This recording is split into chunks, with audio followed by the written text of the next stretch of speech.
जय मिथिला। हम गुंजन ठाकुर अखन अहाँ सब देख रहल छी मिथिला के आवाज। अखन हम छी बेनीपट्टी प्रखंड के नवगढ़ी पंचायत में। नवगढ़ी पंचायत में जे अखन मुखिया जी छथि, वर्तमान के मुखिया जी जे छथि, बहुत जे काज कर रहल छथि, किछु काज एहन कर रहल छथि, गलत काज करै छथि, बहुत काज पर ध्यान नहि दऽ रहलखिन हेँ। जे काज करै छथि ताहि पर गलत काज करै छथि, ताहिके विषय पर चर्चा करब। सबसँ पहिल बात, मुखिया जी दरवाजा पर बैसल रहै छथि तऽ पंचायत के जे हमरा जानकारी भेटल अछि, किछु लोक हमरा कहि रहल छथि जे मुखिया जी दरवाजा पर बैसल रहै छथि और हुनकासँ यदि केओ साइन कराबऽके लेल जाइ छनि घर पर तऽ हुनका कहै छथिन कि जे जाओ ग्राम सेवक से साइन करा लिअगा। किया अहाँ जहन दरवाजा पर नहि बैसल छियै तऽ अहाँ साइन किया नहि करबै, अहाँ साइन किया नहि करबै।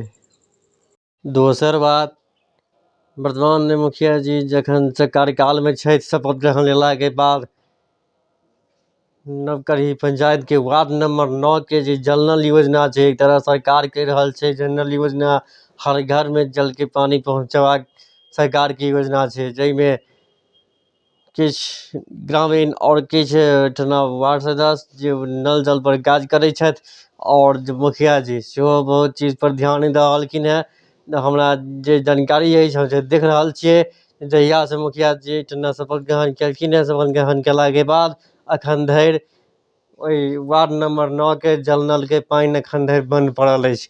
किया वो पानि बंद किया पड़ल छै, साथ ही साथ जनरल पर एकटा बात कहि दी सेहो जे जानकारी के मुताबिक इहो सूचना भेटल अछि जे वार्ड ने अब हर जनरल के मरम्मती करबाक लेल पैसा सेहो आयल छलै, फंड आयल छलै।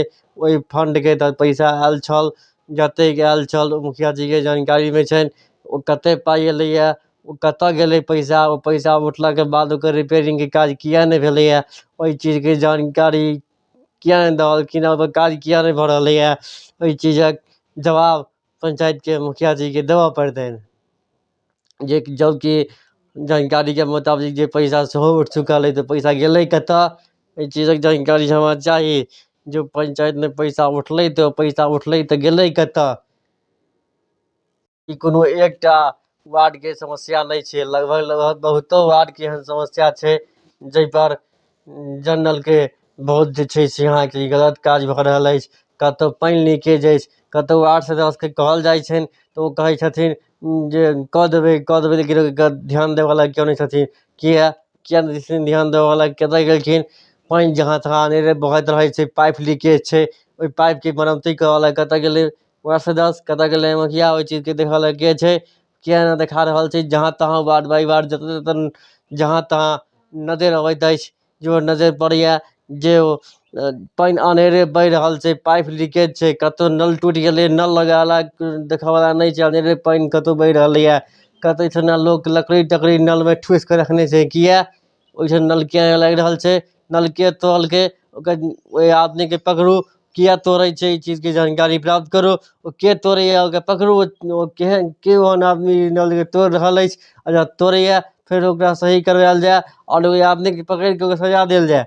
किया ओहि चीज के देखऽ के छै, तऽ मुखिया जी किया नहि देखा देलखिन, वार्ड सदस्य किया नहि देखा देलखिन। पाइ एलैया मरम्मती करऽ के लेल, मरम्मती किया नहि भऽ रहलैया। जनरल के पानि जहाँ तहाँ लगभग लगभग बहुतो वार्ड के पानि बंद पड़ल अछि, आ जाहि वार्ड में पानि चलैया पानि बर्बाद भऽ रहल अछि। किया पानि बर्बाद किया होइ छै, आ जहिठिना पानि चलै छै ओ सही तरह से किया नहि चलि रहलैया, ओकर पानि लीकेज किया होइ छै, मरम्मती किया नहि होइ छै।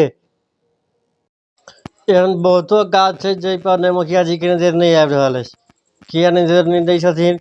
आइ पंचायत में सफाई कर्मी के लेल गाड़ी देल गेलै, सफाई कर्मी देल गेलै, सफाई करे के लेल गाड़ी देल गेलै, ओहि पर आदमी के भर्ती कयल गेलै जे हर वार्ड में एकटा ठेला देल गेलै, ओहि पर हर वार्ड के कचरा उठायल जाय।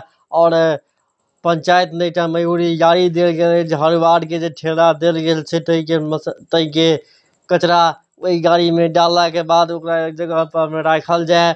किया मुखिया जी के लेल जमीन किया नहीं, सरकारी जमीन किया नहीं अलॉट केलखिन हेँ, ओहि पर ओकरा कचरा रखे वाला जगह किया नहीं बनवेलखिन हेँ। कचरा फेंकऽ वाला जे मयूरी गाड़ी छै ओ गाड़ी खराब पड़ल अछि, ओकरा ठीक कऽ के मुखिया जी किया नहि दऽ रहलखिन है, एकर जानकारी मुखिया जी के देबऽ पड़तनि। जो पंचायत के जे सफाई के जे मयूरी गाड़ी छै, माल कचरा वाला फेंकऽ वाला गाड़ी, ओ गाड़ी खराब पड़ल अछि। बहुत कर्मी सफाई कर्मी के पाइ नहि भेट रहल अछि। पाइ कहै छथिन जे काज नहि भऽ रहल अछि। काज अहाँ करऽ देबै तखन काज हेतै। तऽ मुखिया जी एहि चीजके काजके अगर ध्यान दियौ, और एहि पर में जो गाड़ी खराब पड़ल छै ओकरा अविलंब ठीक कऽ के देल जाओ। वो जे गाड़ी खराब छै, ओ पब्लिक अहाँ सवाल करत किया नहि सवाल करत। आइ नवगढ़ी के स्टेट बोरिंग छै, राजकीय नलकूप, जो के तहत किसान के खेत में पानि देल जाइ छै, लेकिन वो नहीं देल गेलैया। खेत में कतौ धान नहीं रोपेले, किया वो बोरिंग किया नहीं चललै, ओहिके बोरिंग किया नहीं चल रहल मुखिया जी किया नहीं ध्यान देलखिन। ओकर जे ऑपरेटर अछि अनपढ़ गवार अछि, मुसहर, जे कहियो किताब स्कूल देखलकै नहि, और ओकरा देलखिन हम मोटर चलाबऽ के लेल। वो एक दिन मोटर के फूक देलकै, एक दिन भेटलै तऽ हम टोकलियै जे किया मोटर किया बंद छै यौ, तऽ कहलक कि जे मोटर जरि गेल छलैया। कहलियै केना जरि गेलै, तऽ ओकरा एक दिन चलिते छोड़ि देलियै भरि राति, बुझबे नहीं केलियै। राति में जे छै से वोल्टेज कम बेसी भऽ गेलै, मोटर जरि गेलै। किया ओहन आदमी किया काज करते ओहि नल पर, ओहि अथी पर, बोरिंग पर ओहन आदमी किया काज करते। पढ़ल लिखल आदमी है कि नहीं गाँव में, कतो की किया ज्ञान, क्यों पढ़ल लिखल बढ़िया आदमी नहीं यहाँ के पंचायत में जो बोरिंग के चला सकै छै से। जो अनपढ़ गवार के यहाँ देलियै बोरिंग चलावऽ ले, चला रहल छै। असरा पोखरि में पानि भरल, अहाँ 3,000 के बिजली बिल मांगि रहल छी मुखिया जी। एहि चीज के जवाब के देतै। चीजक जवाब सबटा अहाँ के देबऽ पड़त, आ जवाब दियौ। हम अहाँ संगे बैस कऽ वार्ता करब, पंचायत में कते काज केलियै नहीं केलियै की केलियै से सबटा जानकारी। अहाँ कतऽ कतऽ की करै छी सब की देखै छी अहाँ। हर चीज के जानकारी अहाँ के देबऽ पड़त, आ दियौ। सफाई कर्मी वाला गाड़ी हमर तऽ काल्हि खन चालू भऽ जेबाक चाही।